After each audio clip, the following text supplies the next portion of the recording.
Greetings, and once again, welcome to Aspect of Aliyah with myself, Dr. Frederick Wright.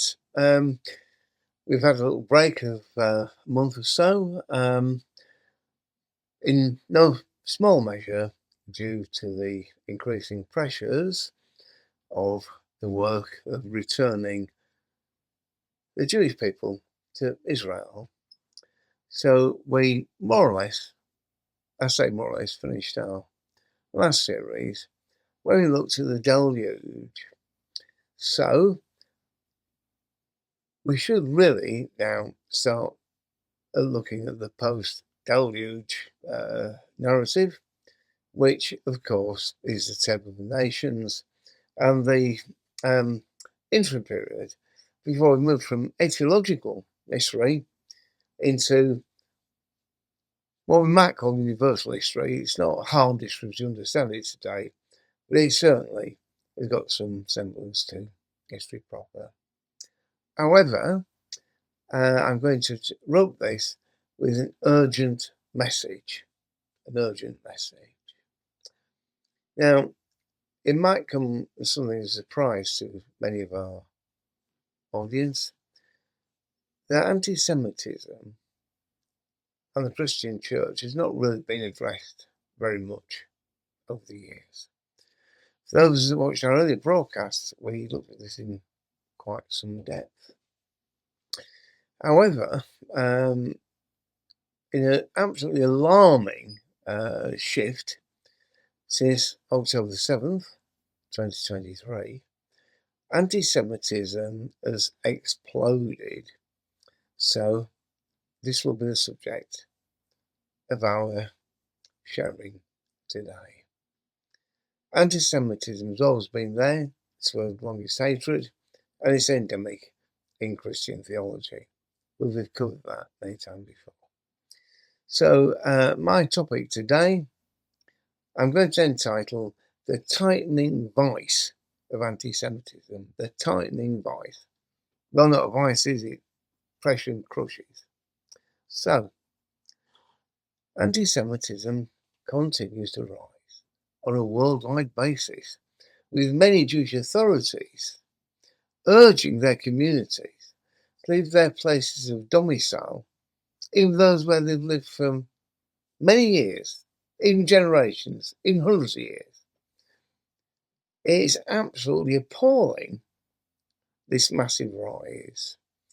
A shocking, I'm going to say a shocking statistic published in January this year, 2025, showed that nearly half of all people worldwide hold elevated views of anti-Semitic attitudes, according to the latest Global 100 survey conducted by the Anti-Defamation League.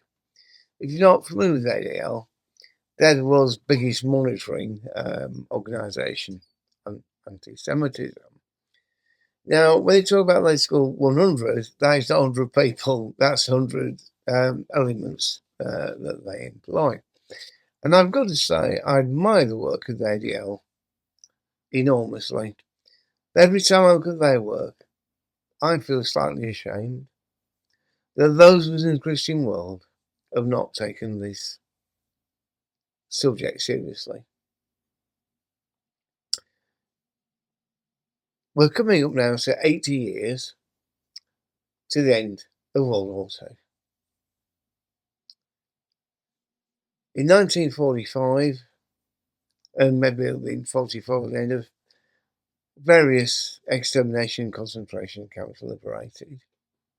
But it took many, many years before the enormity, resonance, and consequences were looked at.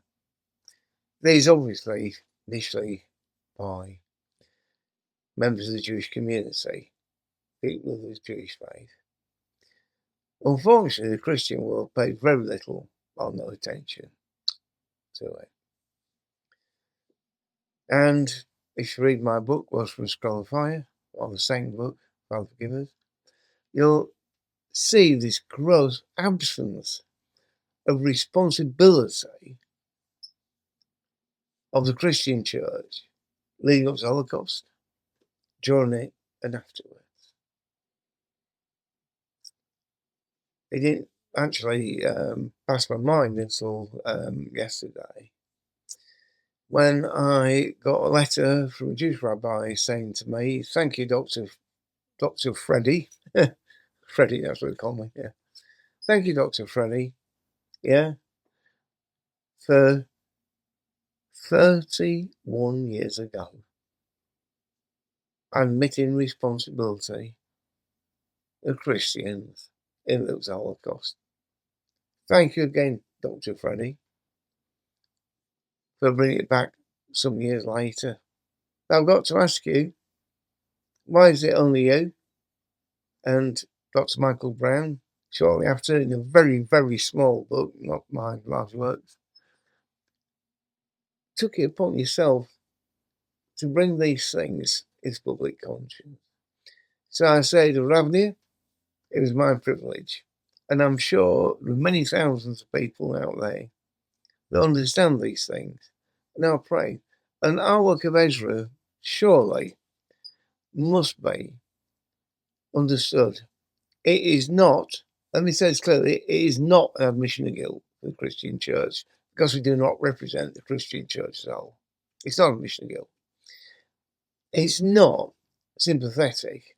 It's a question of the Bible and the biblical picture of God, land, and people. Okay, bit of a long-winded introduction. I want to open my broken heart to you today and talk about where we're at today. A shocking statistic, as I said.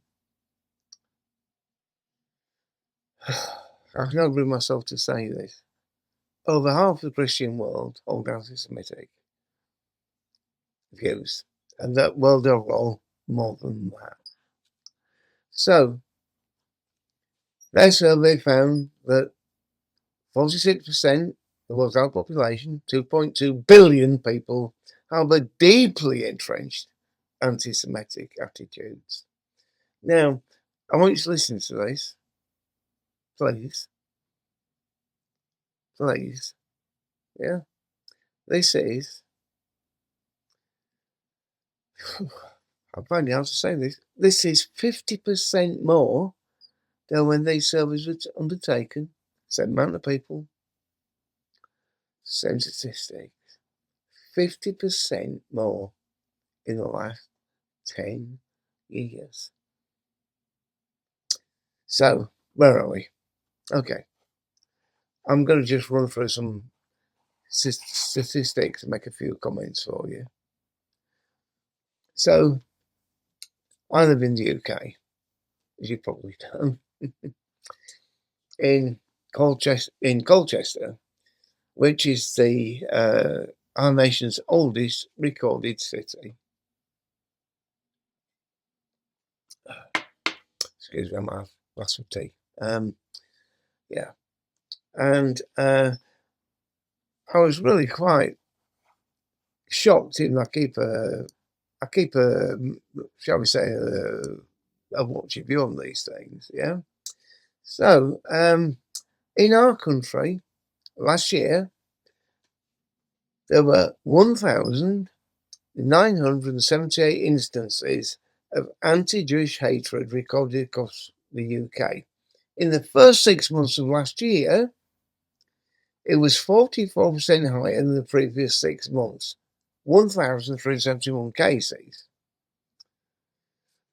More than in 2021. Jewish students at British universities have been harassed, threatened with violence if they speak out loud, and also assaulted physically. At the University of Leeds, that's a big city in the UK, if you don't know what that is, it's very important. The Jewish chaplain was sent death threats. His children and his wife were threatened separately. And the message was unmistakable. Jews are no longer welcome in Britain. In 2024, in fact, and please let me restate that. In the last year, 24 to 25, Muslim militants have been threatening and harassing Jewish communities. In February this year, a leading rabbi in Manchester, who I'm fairly close to, I have very good relationships with a lot of the Jewish leaders in Manchester. If you don't know UK, Manchester's outside one of the biggest Jewish communities we've got. Yeah? Muslim militants have been parading and shouting outside synagogues, graffitiing, desecrating graveyards, and just generally hanging around those street corners outside synagogues, not necessarily saying anything, but, making obscene gestures and just being generally threatening. And the leading rabbi said to me, Manchester, England has got no more than 2 years left. Everybody leaves. Everybody should leave, go to Israel. Samuel Hayek, who's Britain's greatest Jewish philanthropist, said this: Jews have no future in the United Kingdom. Everybody needs to leave. In Europe, an atmosphere of blatant anti-Semitism has always been there to say. It exploded, literally exploded. Yeah. Throughout Europe, where there are Jewish schools, they are all France, Germany, Belgium, Benelux, Spain, you name it. Yeah, schools now only on first floor buildings with anti-bomb doors, security guards, and sort of railings and shutters on the floor.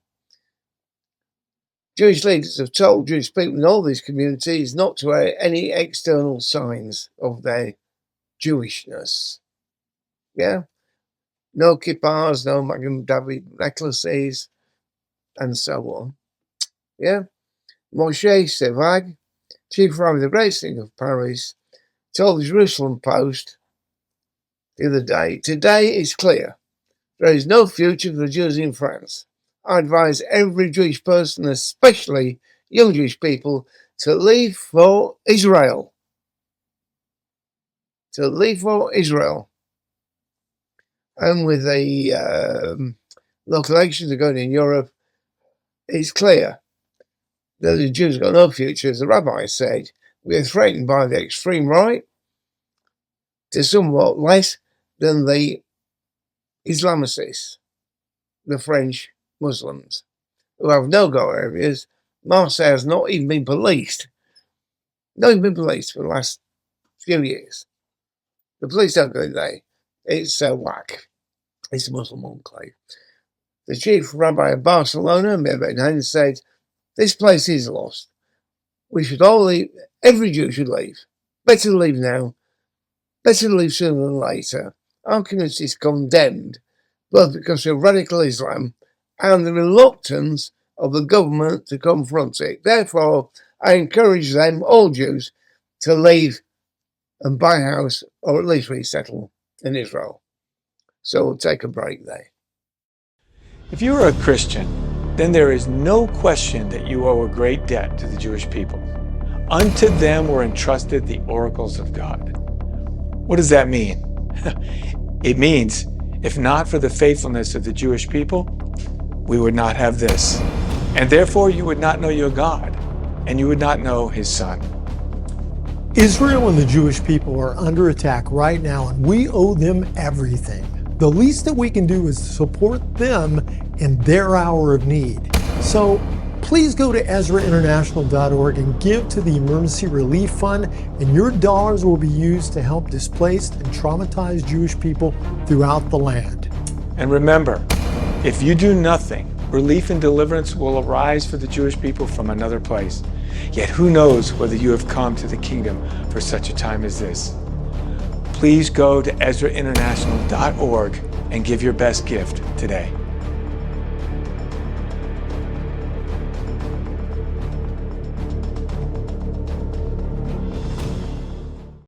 Welcome back. This is a dreadful day for the Jewish people worldwide. It's also a dreadful day for Christians who have not appreciated that they laid the foundations for these things, both in the Holocaust and by this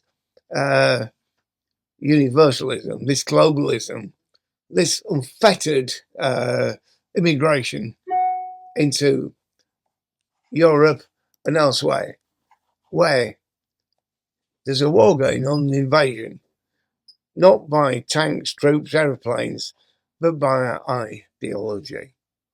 So we looked at Avram Shishi, the chief rabbi of Brussels, who said the Jews have no future in Europe. What remains of Jewish life in Europe today works like this. Synagogues are protected fortresses. Schools have no signs, but they do have many private police and security guards. Houses in Belgium have all removed the mezuzahs off their outside doors. Jews do not wear kippot in the street or necklace of Star of David. They do not give their Hebrew surnames to taxi drivers or public officials.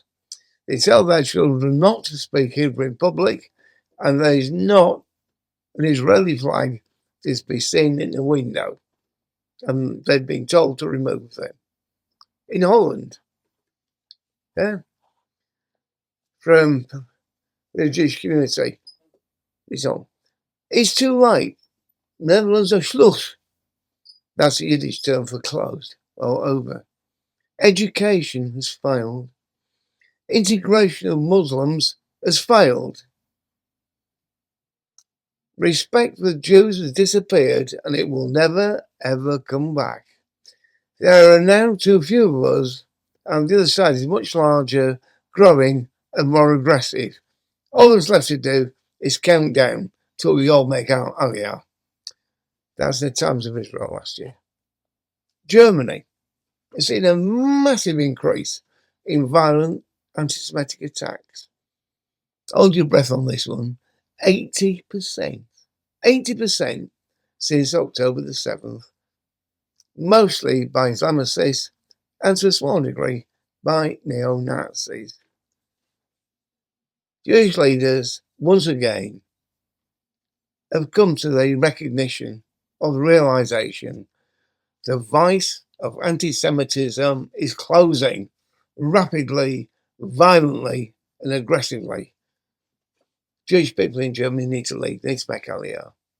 Now, the Anti-Semitism Observatory of the Contemporary Jewish Documentation Centre Foundation in Italy, that's a big mouthful, isn't it? Shows you the same monitoring agency, okay? Report that anti-Semitism reached unprecedented levels.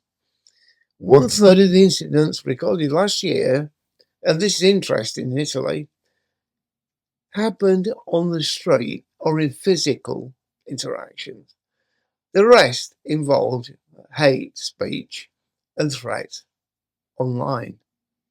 Now, in GB, France, Belgium, Germany, and Spain, we haven't even looked at the online threats there, and they are massive. They've increased to such an extent they can't almost put a deadly number on it. So let's just pop back into Italy. Yeah. In Italy, anti-Semitism has been more aggressive on the street than online. Yeah. But violent street incidents rose in the last year by 40%. 40%. And the trend, according to today's info, is increasing. So let's look at Eastern Europe. Let's look at Poland. Okay, now we know, or if you've been listening to me, you should know, Poland has always been one of the most anti-Semitic countries in the world. A lot of that was due to their Catholicism, but also the various effects of the realpolitik of the political identities that they belong to over the years. Anyway, here we are today. Extremist, anti-Semitic expressions have featured largely in recent Polish demonstrations against a parliamentary move. Yeah, they're considered the seizures of Jewish properties during the Holocaust. And in this rather, I'm going to call it sort of schizophrenic sort of thing, on one hand, they decided to try and give some recompense to the Jewish people who have the properties seized during the Holocaust, but on the other hand, they wanted to just take it all and put it into the south. This has been an ongoing thing with Poland, actually, with might call it Jewish treasures, but that, of course, is another subject. It could almost be the same teaching, but it's probably a little bit outside of what we're talking about. So, on May the 11th, last year, less than a year ago, as a large anti-Jewish restitution, which we're talking about, demonstration, outside the US Embassy in Warsaw, because the Poles think the Americans pushed this. Many were wearing T-shirts with "Death to the enemies of the fatherland." The chorus, and we have an anti-Israel chorus in England. I suppose you're in America too. Yeah, from the river to the sea, Palestine will be free. This is the Polish version of it. Yeah. This is Poland, not Polly. Okay. Now the Jewish presence in Poland was very large, and the Jewish people used to refer to Poland as Polin, which in Hebrew is this is where you will dwell. This is your dwelling place, Polin. Yeah.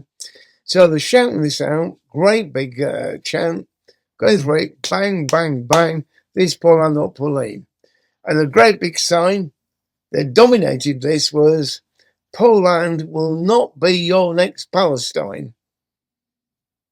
Also, a Polish version, a brand new one of the Protocols of the Elders of Zion, revision of some great anti-Semitic tracts, was on sale.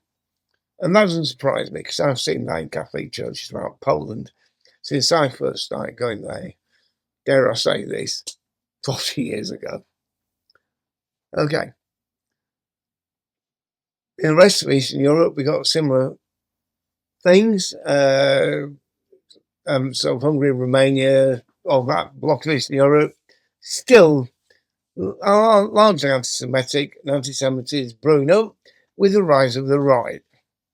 Happily, and I say this slightly ironically, this is more due to right-wing resurgence than Islamification, because Hungary, and in particular, and when it comes to Ukraine, look at that, they've resisted this thing. So let's pop back into the Mediterranean and let's look at Greece. Now, despite the presence of a relatively small Jewish community, only about 5,000 people now, even though it was massive. I mean, as you know from reading New Testament, the amount of Jewish people in Greece was massive. Yeah, there's only about 5,000 left now. But it remains an ongoing concern. A large percentage of Greeks harbour anti-Semitic attitudes and stereotypes, according to recent opinion polls. Now, the Golden Dawn, that was an extreme right-wing party, it was extremely anti-Semitic, has more or less fallen to pieces. But, it's a bit like water finds its own level. Anti-Semitic decreases from then, and then the anti-Semitic water rises elsewhere. So, anti-Semitic incidents, or there aren't that many, but when you think of the small amount they are still there, they are increasing, and it is a problem. So let's pop up to Scandinavia. Okay, so until the 17th century, Jews were officially banned from entering Sweden or Denmark, believe it or not. Weren't allowed. So if you want to say there weren't any, because there was a few closet ones if you want. Now, if you look at this, Denmark has probably been the most affected by anti-Semitism since the Nazi occupation in 1943. But as we know, Denmark took a very strong movement against anti-Semitism and the Holocaust. We've spoken about that before. Okay. Now, on February the 22nd last year, the president of the Jewish Society in Denmark, Henry Goldstein, said this: Denmark has seen a violent escalation in anti-Semitism, not in the least fueled by the uncontrolled spread of hatred on social media. There are 121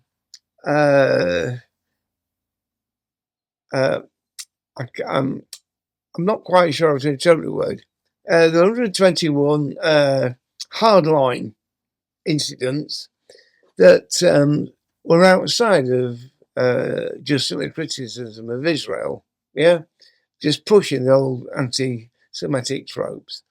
So, again, the leaders of the Jewish community in Denmark issued this advice: do not wear symbols of Judaism publicly. Do not wear Stars of David, kippahs, or any other indications of Jewish identity. Do not expose yourself to the risk of violence. And it's got so bad in Denmark, even though they've not pushed too much info out. Listen to this. Denmark has even begun deploying troops. They deploy the army to protect key Jewish sites throughout the country. The Ministry of Defence explained that armed forces will support surveillance of Jewish and Israel sites in Copenhagen to start with. Unbelievable, isn't that? Now, the Russian-Ukraine war has brought its own tensions. Anti-Semitism on both sides. Russians blame the Jews. The Ukrainians blame the Jews. What can you do? You're pleased to know that Israel has played a leading part in the rescue of Jewish people from both sides. We work enormously, enthusiastically, and indefatigably helping Jewish people return from both Russia and Moldova. Now, we're running out of time, so I'll go very quick. It might come as a great surprise to you that Canada has got one of the worst has got one of the worst records of anti-Semitism. Jews were disbarred from owning property even right through to the post-war period. In the last 2 years, anti-Jewish violence in Montreal escalated. Gunmen opened fire on 2 Jewish schools. The Beit Tikva synagogue was firebombed both in 2023 and 2024, causing great damage. The Jewish Community Centre was firebombed in 2023. In Toronto, gunmen opened fire in 3 separate attacks on a Jewish girls' school. Synagogues and a Jewish school were vandalised, and graveyards. And just recently, synagogues, once again, have been attacked, Jewish businesses vandalised, effigies burned, anti-Semitic slogans and cries in Arabic to murder Jews have been heard throughout all Canada's major streets. So I've just got 1 minute left, which will probably interest you more. But before I go there, Malmo in Sweden, massive anti-Semitic things, massive anti-Israel meetings. The Arabic copies of Hitler's Mein Kampf, a special display in the public library in Malmo. Now, just to finish, in the USA, according to the latest annual State of Anti-Semitism in America reported by the AJC in 25, just a couple months ago, online and social media dominate anti-Semitism.